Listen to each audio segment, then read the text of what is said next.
Que faire des mômes? Que faire des mômes? Que faire des mômes? Que faire des mômes? Que faire des mômes? Que faire des mômes? Que faire des mômes? Que faire des mômes? Éric Couder. Bonjour à tous, chers parents, grands-parents, professionnels de la petite enfance, c'est Éric Couder, j'espère que vous portez bien. Vous écoutez Que faire des mômes, votre rendez-vous hebdomadaire 100% famille à écouter à la radio et en podcast sur quefairedesmômes.fr et toutes les plateformes audio.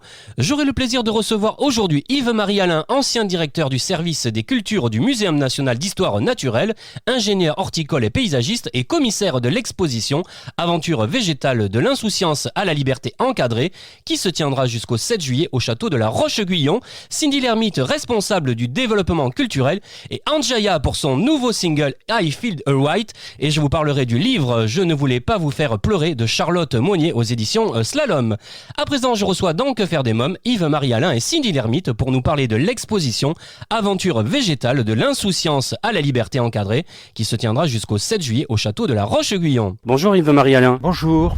Alors, vous êtes ancien directeur du service des cultures du Muséum national d'histoire naturelle, ingénieur horticole et paysagiste et commissaire de l'exposition Aventure végétale de l'insouciance à la liberté encadrée qui se tiendra jusqu'au 7 juillet au château de la Roche-Guyon.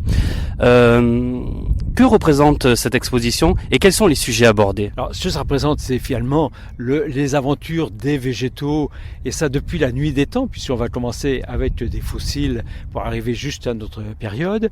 Et donc, c'est de montrer de telle manière, finalement, les végétaux ont toujours existé, se sont toujours transformés, ont toujours vécu et se sont, adaptés, y compris lorsque l'homme a voulu les transformer. Et donc, c'est un peu tout ça que veut raconter l'exposition. Alors, je souhaitais préciser que l'exposition a réuni environ 70 prêts.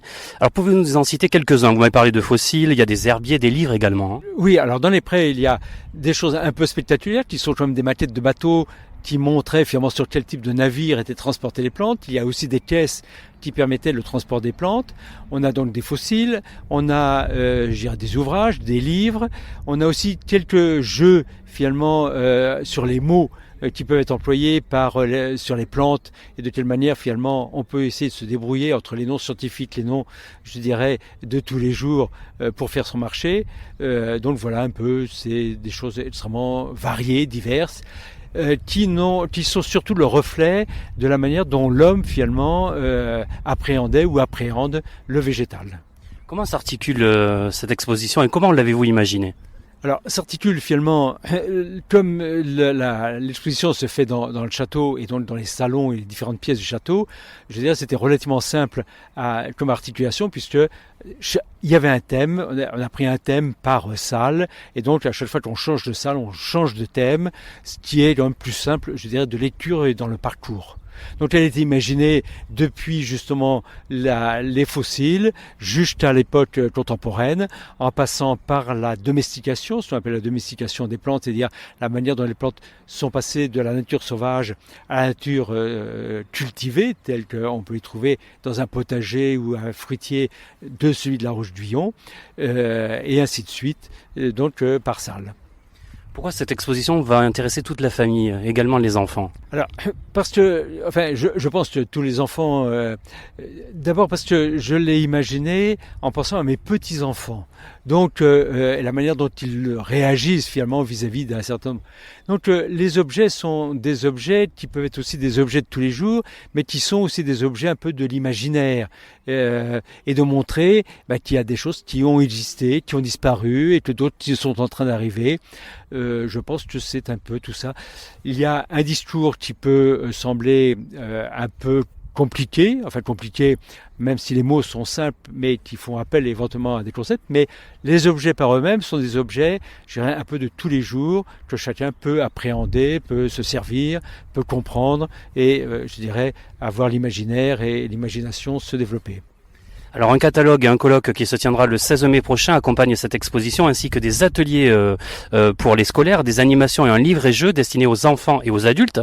Je vais justement rejoindre à ce sujet Cindy Lermite, responsable du développement culturel pour évoquer les animations jeunes publics au château de la Roche-Guyon. Merci Yves-Marie Alain, merci beaucoup. Merci. Bonjour Cindy Lermite. Bonjour. Alors vous êtes responsable du développement culturel au château de la Roche-Guyon. Quelle place et quel accueil réservez-vous au jeune public et aux familles au château La Roche-Guyon? Alors cette année, on a lancé une nouvelle programmation pour le public individuel et notamment des familles. L'idée est de vous permettre de venir plus souvent au château. Donc on a des nouvelles visites thématiques, en plus de la visite découverte du château traditionnel. Donc on en a 3 à vous proposer. Donc la première, c'est Alto Cliché. L'idée, c'est de travailler autour des stéréotypes qu'on a sur le Moyen-Âge. Donc non, on ne lance pas de huile bouillante sur les assaillants. La seconde est un petit peu plus patrimoine, puisqu'on est une visite qui s'appelle Entre Cray et Seine. L'idée, c'est de voir le patrimoine du château, mais aussi du village, et donc de permettre de faire cette liaison entre le château et la Seine. Et la troisième, c'est une visite spéciale Seconde Guerre mondiale, parce que nous, on a accueilli ici au château Rommel, et on est un village assez occupé pendant la Seconde Guerre mondiale. Alors pourquoi cette exposition aventure végétale de l'insouciance à la liberté encadrée pourra particulièrement intéresser les enfants? Alors on a mis en place un livret-jeu. L'idée, c'est de faire comprendre aux enfants des clés de lecture et de compréhension de l'exposition, et donc de leur donner envie d'aller découvrir un peu plus cette expo. Et on vient de travailler sur une chauve-souris qui est notre nouvelle mascotte, et donc elle va accompagner les enfants dans le livret-jeu tout au long de l'exposition. Alors quelques mots maintenant sur le domaine et le château de la Roche-Guyon. Quelle est son histoire? Alors c'est une histoire très complexe, puisqu'elle va du Moyen-Âge jusqu'à nos jours, puisque comme je vous l'ai dit, on est avec jusqu'en 1945 avec Rommel, et puis on traverse les siècles, puisqu'il y a le Moyen-Âge, il y a la période Renaissance, 18e, et puis voilà, jusqu'à maintenant. Donc c'est très riche. En tout cas, ça donne envie de venir visiter ici le château. Est-ce que vous avez quelque chose à rajouter pour donner envie justement à nos amis auditeurs de venir en famille, passer peut-être la journée même? Exactement, vous pouvez venir passer la journée ici, puisque vous avez la chance de visiter le château, de venir au potager, où vous avez la capacité d'apprendre plein de choses sur les végétaux. Et on propose aussi des animations famille, où vous venez découvrir dans le château et dans le potager toutes les richesses du domaine. Merci Cindy Lermite, merci beaucoup. Merci à vous. Aventure végétale de l'insouciance à la liberté encadrée, une exposition qui se tiendra jusqu'au 7 juillet au château de la Roche-Guyon. Je vous invite à lire notre article au sujet de cette exposition Aventure végétale de l'insouciance à la liberté sur le site de notre émission quefairedesmoms.fr. À présent, c'est votre rubrique livre. Que faire des mômes? Un livre pour vos ados, Je voulais pas vous faire pleurer de Charlotte Monnier aux éditions Slalom. Julie-Anne a 15 ans quand ses parents la déposent dans un hôpital psychiatrique pour adolescents. Anorexique, elle est trop fragile pour mener l'existence d'une jeune fille de son âge dans le monde extérieur. Elle doit prendre 7 kilos pour pouvoir sortir et surtout revoir sa famille. Commence alors pour elle un long parcours pendant lequel elle devra se réconcilier avec son corps et la nourriture. Dans ce service pour jeunes, elle fera des rencontres décisives et découvrira peut-être même une passion inattendue. Je ne voulais pas vous faire pleurer de Charlotte Monnier, un livre à vous procurer aux éditions Slalom. Je reçois à présent dans Que faire des mômes et c'est un événement Anjaya pour son tube I Feel Alright. Bonjour Anjaya. Bonjour Eric. Alors j'ai découvert il y a quelques jours sur votre compte Instagram votre titre I Feel Alright et son clip et ça a été pour moi un véritable coup de cœur. Ce titre c'est un tube. Alors dites-moi, il me semble que vous aviez déjà sorti une version de ce titre dans votre premier album Illusion Time. Hein. Voilà, tout à fait. J'avais déjà expérimenté ce titre et dans une version qui amorçait en fait la direction que je prends aujourd'hui, qui est un petit peu plus électro. Il y a un petit peu plus d'électro dedans. Et puis je voulais mettre mon côté, mon humour, mon côté fun. Donc du coup, je me suis dit, ce titre, les gens l'apprécient. Il faut que j'aille plus loin. Et c'est pour ça que j'ai choisi effectivement de vraiment faire un clip sur une version que j'ai un petit peu modifiée. Ça donne en tout cas vraiment envie de danser. Hein. Je suis franc, hein. J'ai écouté le titre et de suite, je vous ai envoyé un petit mail pour vous avoir dans l'émission oui. parce que j'ai adoré. Hein. Oui, ouais, ça m'a fait super plaisir. Je suis contente que les gens ça les touche directement, mais je pense que c'est vrai qu'ils tombent à point aussi avec la situation. Donc ça donne la pêche. il y a beaucoup d'humour dans le clip. Les gens me découvrent un petit peu déguisée en grand-mère, et puis aussi moi naturellement. Donc je pense que tout ça, ça fait que les gens, ça leur fait du bien en fait. C'est ce qui revient beaucoup. Les gens me disent oh là là, qu'est-ce que ça fait du bien d'entendre ce titre, et on le retient assez vite puisqu'il s'appelle I Feel Alright. Je me sens bien, j'ai envie de me sentir bien.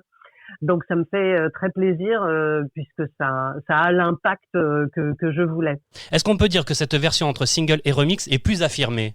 Oui, je pense. C'est-à-dire que du coup là, ça donne autre chose. Mais oui, elle est plus affirmée, je pense, parce que le côté festif dans le son derrière, dans l'instrumental, et le côté festif qu'on voit dans le clip est vraiment très clairement affiché. Donc oui, il est vraiment plus affirmé. Il montre vraiment la direction vers laquelle je vais et vers laquelle j'aimerais que l'album aille. Donc je suis en train de le penser, de l'écrire, de le composer. Et voilà, il sera dans une dynamique comme celle-ci, je pense. Quel est le message que vous souhaitez véhiculer à travers ce titre ou à travers vos autres chansons également? Je pense que je me suis regardé faire un petit peu, je dirais, et je crois vraiment que ce qui est important dans les valeurs que je veux véhiculer, c'est évidemment des valeurs d'amour, mais l'humour, l'énergie positive. C'est des choses finalement qui font partie de moi tous les jours. Je me rends compte que je suis d'une nature positive, et même dans les moments qui sont compliqués comme ce qu'on vit aujourd'hui, c'est quand même une situation très compliquée à plein de niveaux, qui nous dépasse tous un peu, et on essaye, je pense, tous, chacun à notre niveau, de faire au mieux, comme on peut. Et du coup, j'ai toujours envie, même si des fois je suis comme tout le monde, je peux être démoralisée par une situation, j'ai toujours ce truc d'énergie positive qui me rebooste, qui revient et qui me remet en salle. Donc je crois que c'est ça que j'ai envie de véhiculer quand je suis sur scène ou dans mes chansons, c'est d'envoyer de l'énergie aux gens, et que quand ils sortent du concert, ou quand là ils écouteront I Feel Alright, qu'ils se sentent reboostés. Que ça leur donne vraiment de l'énergie, de la joie, un moment de bonheur, un moment où on se sent bien, où on oublie tout, où on s'éclate, quoi. C'est ça qui est important pour moi. Alors on écoute mais on regarde, parce que le clip il est génial également. Qui l'a réalisé et comment s'est déroulé le tournage? Alors le réalisateur s'appelle Fly Corcel. Et nous avons tourné en 3 temps, c'est-à-dire sur 3 jours.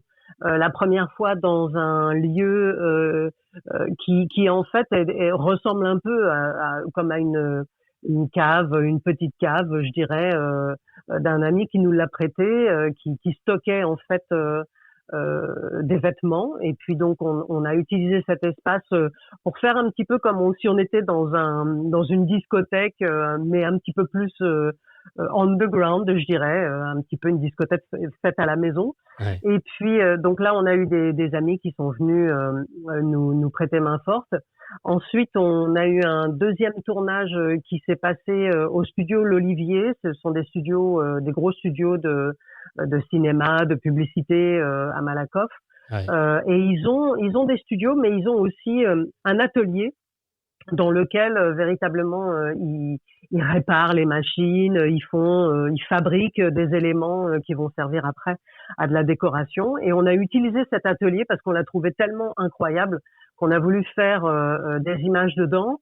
Et Fly, le réalisateur, du coup, m'a démultiplié. Je suis plusieurs Anjaya dans ce lieu. On s'est amusé à me démultiplier. Donc là, on était vraiment en tout petit comité. J'étais toute seule avec 2 amis qui sont venus nous aider pour la décoration, pour mettre le lieu en place. Et le 3e lieu, qui est dans un parc, un grand parc à l'extérieur de Paris. Et voilà, je voulais vraiment une scène familiale où là il y a vraiment les enfants, où les enfants s'amusent, où on est là, on mange ensemble, on danse, on fait la fête ensemble, comme on pourrait fêter un anniversaire ou juste faire une réunion de famille dans un parc et puis s'amuser ensemble. Bon, ça finit par une apothéose. Alors je vais peut-être pas tout le dire pour que les gens aillent voir le clip. Ouais. Mais dans le parc, voilà, on finit en faisant la fête. Donc voilà, c'était important pour moi d'être dans 3 univers un peu différents. Je ne vise pas forcément justement tel ou tel public. Je fais de la musique pour tout le monde. Donc je suis ravie quand les gens, pour moi, cette énergie communicative qui est une énergie d'amusement, qui est une énergie positive, elle est valable pour tout le monde et tout le monde peut la recevoir. Donc que ce soit des enfants ou des adultes, je suis ravie au contraire. Et puis si les enfants s'éclatent dessus, je vois les enfants qui étaient sur le tournage, ils se sont éclatés. Enfin, ils étaient tellement contents d'être là.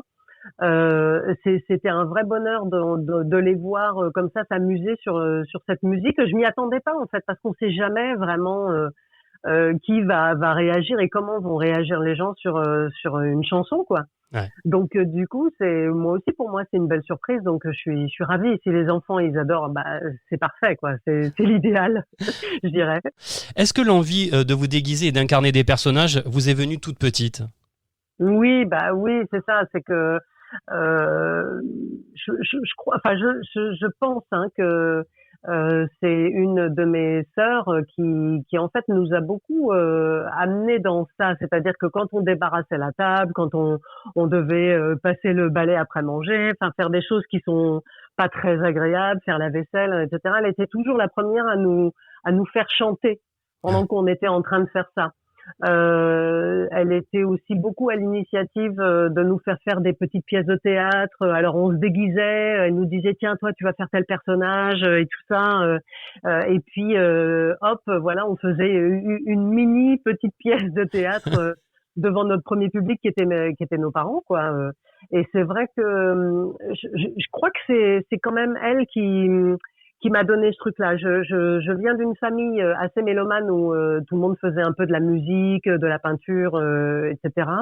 Mais je crois que elle m'a beaucoup donné ce truc-là et j'adore le déguisement. J'adore ça. J'adore incarner des personnages. C'est aussi pour ça que je fais des comédies musicales, que j'ai un parcours de comédienne aussi. Ouais. Et c'est vrai que d'allier le déguisement à l'amusement, je suis restée très connectée à la petite fille qui est en moi, je crois. Oui, j'adore ça. Je trouve ça très très drôle. J'aime beaucoup. Qui vous faisait rêver lorsque vous étiez une petite fille, justement? Est-ce qu'il y a des artistes qui vous ont donné envie de faire ce métier?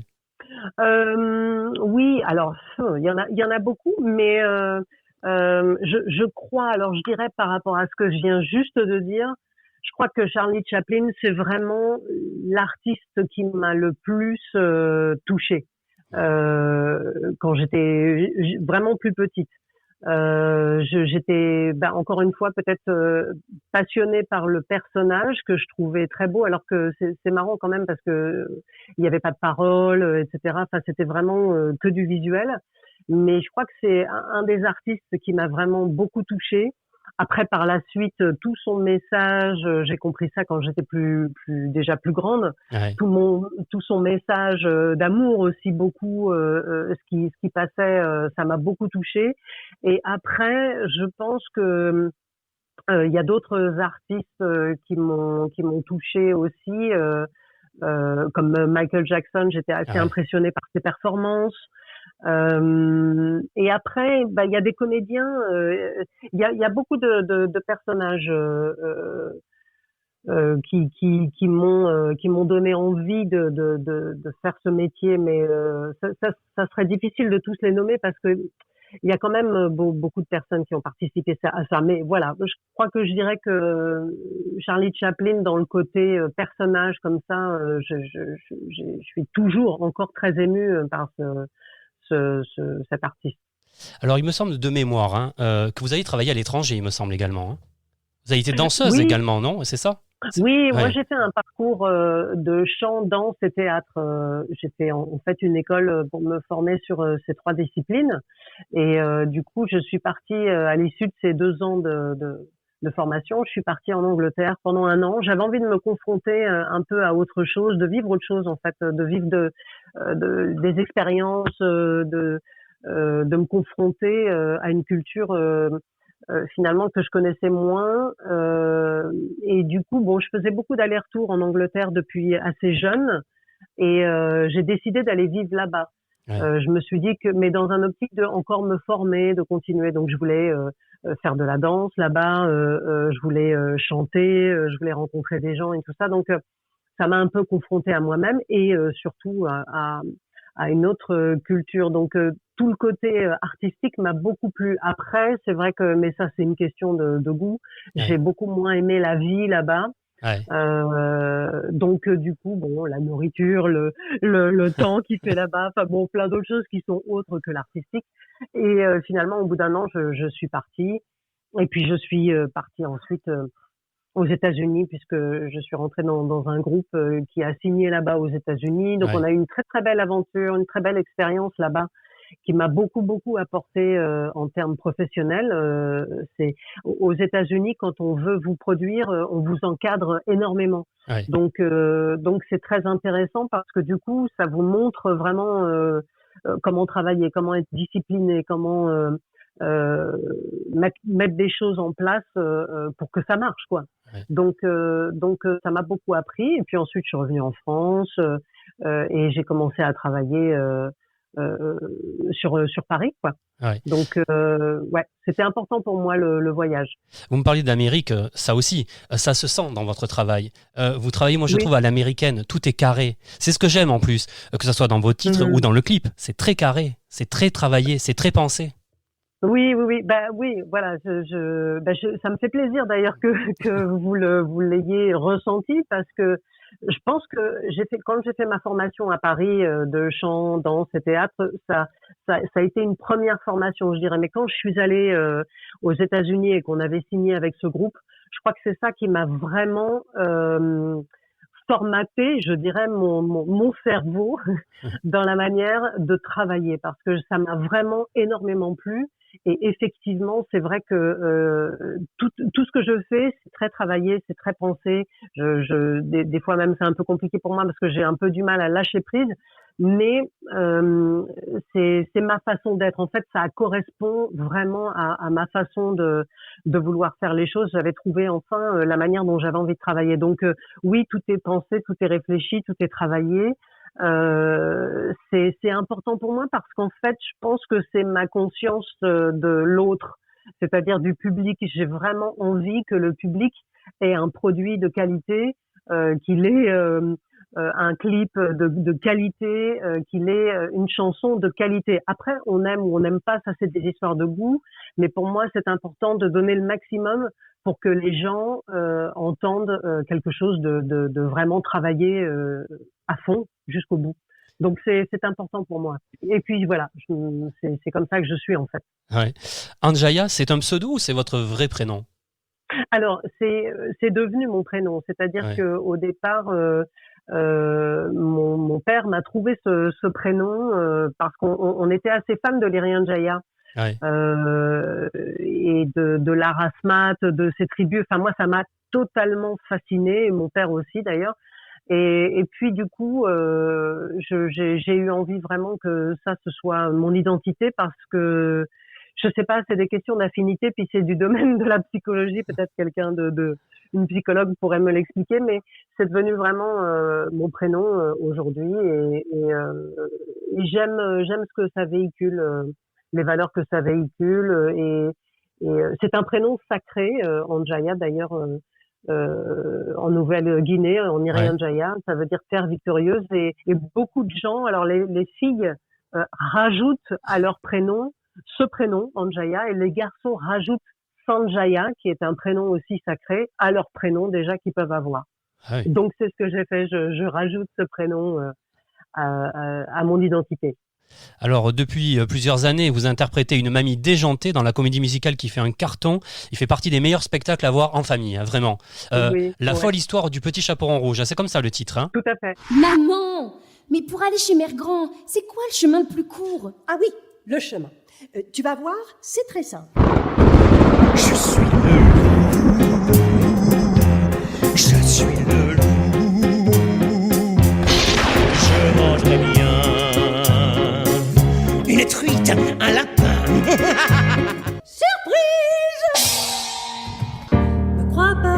ce qu'on dit, mon enfant, ma chérie.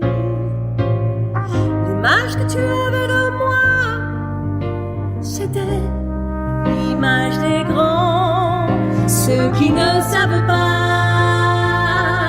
qui tu es vraiment,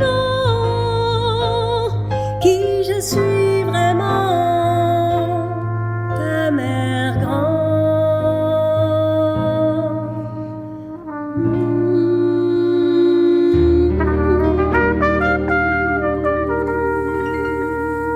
Tu sais, ma petite fille, quand papy est parti, quand il est monté au ciel, je me suis dit que moi aussi, j'allais partir pour un grand voyage.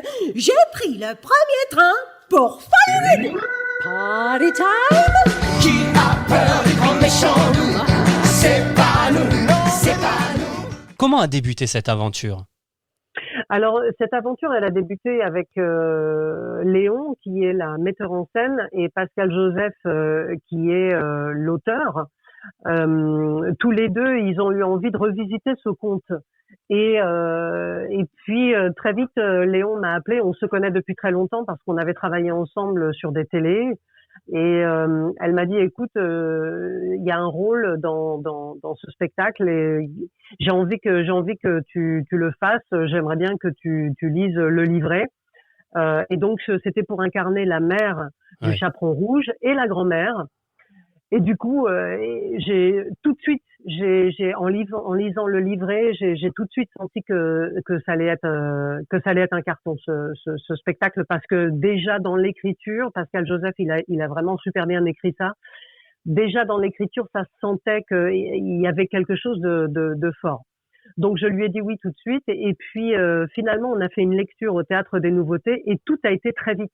Ouais. C'est-à-dire que je crois qu'on avait fait une lecture au mois d'avril, un truc comme ça, et au mois de septembre ou octobre, dans la foulée, on était déjà sur scène à jouer la folle histoire du petit chaperon rouge. Et depuis 6 ans, on a continué du coup à jouer ce spectacle. Donc c'est du pur bonheur. C'est vrai que c'est vraiment génial de voir et les parents et les gosses qui sont morts de rire, qui viennent nous voir après, qui adorent, qui nous disent on a passé un moment super, les gens reviennent. Moi, j'ai jamais vécu ça sur un autre spectacle, que les gens reviennent autant de fois. Ouais. Et ce personnage de la grand-mère, j'ai vu qu'il a eu un fort impact sur les gens à plein de niveaux. Et j'ai beaucoup de bonheur à jouer ce personnage. Et depuis un moment, moi, j'avais envie de mettre mon humour dans ma musique. Et je me suis dit, mais il faut que j'amène ce truc-là. Et là, pour moi, c'était juste une évidence. On en a parlé d'ailleurs avec Léon. Et Léon, elle me soutient tellement aussi dans ma musique. Elle m'a dit, écoute, vas-y, fais un truc avec la mamie dans ton clip. Tu vas voir, ça va être génial. Et c'est ce qu'on a fait. Et je crois que voilà, c'est exactement là où j'ai envie d'être. C'est-à-dire de mélanger ce côté fun, ma folie dans ma musique. Et du coup, oui, ça a été comme une évidence de faire honneur à cette mamie et de la mettre aussi dans mon clip. Comment vous êtes inspiré justement pour cette mamie déjantée qu'on retrouve donc dans le spectacle, parce qu'elle y est dans le spectacle La folle histoire du petit chaperon rouge, et maintenant dans le clip. Comment vous est venue cette inspiration ? En fait, déjà là, quand Léon m'avait appelé pour le spectacle, elle m'avait parlé de Yetta, qui est dans la série Une nounou d'enfer, série qui a beaucoup marché aux États-Unis dans les années 80, je crois surtout. Ouais. Donc cette mamie qui est complètement déjantée, c'est vrai que ça m'a beaucoup parlé. Moi, j'adore les mamies qui sont comme ça, complètement décalées. C'est toujours très drôle. On en voit beaucoup d'ailleurs sur les réseaux sociaux, sur YouTube et tout ça, où les gens ils font danser les papis, les mamies sur des musiques techno, ou voilà, d'aller comme ça dans des décalages. Et moi, j'adore. J'ai beaucoup de tendresse pour ça. Ça m'amuse beaucoup. Et puis dans le clip, c'est vrai que je me suis aussi inspirée des mamies qui sont à Cuba, avec des mamies qui sont là en train de fumer des gros cigares, qui ont des gros nœuds dans les cheveux, c'est très coloré, c'est très festif et on dirait des jeunes petites filles alors qu'elles ont 80 ans quoi. Donc et qu'elles sont là en train de danser dans la rue. Moi j'aime beaucoup, c'est vrai que j'ai remarqué dans le spectacle d'ailleurs, les gens ce qu'ils trouvaient vraiment génial, c'est de voir une mamie qui a encore la pêche. Ouais. Et je crois que les gens sont à la recherche de ça, de garder leur énergie, de rester connectés à ce qui nous fait vivre, l'énergie qui nous fait vivre.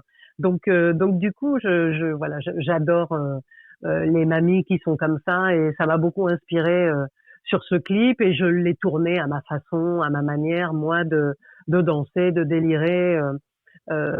Donc voilà, c'est une mamie mixée de différentes mamies. Anjaya, alors seriez-vous d'accord de rentrer pour quelques secondes dans la peau d'un animateur radio sous les traits de votre mamie déjantée pour lancer votre tube I Feel Alright? Eh ben bien sûr, mon petit Eric, je t'envoie I Feel Alright et plein de bonne énergie à tout le monde. I Feel Alright. On écoute, merci Anjaya. Je te remercie beaucoup, Eric.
I Feel the Ride, le nouveau single d'Anjaya à vous procurer sans plus attendre. Et bien voilà, votre émission Que faire des mômes pour aujourd'hui, c'est terminé. On se retrouve bien sûr la semaine prochaine avec de nouveaux invités. Pour écouter nos anciennes émissions en podcast, lire nos articles, nous contacter, rendez-vous dès maintenant sur le site officiel de l'émission quefairedesmômes.fr. Merci à tous pour votre fidélité, prenez soin de vous, je vous embrasse fort ainsi que ma petite nièce Erika. Bye bye.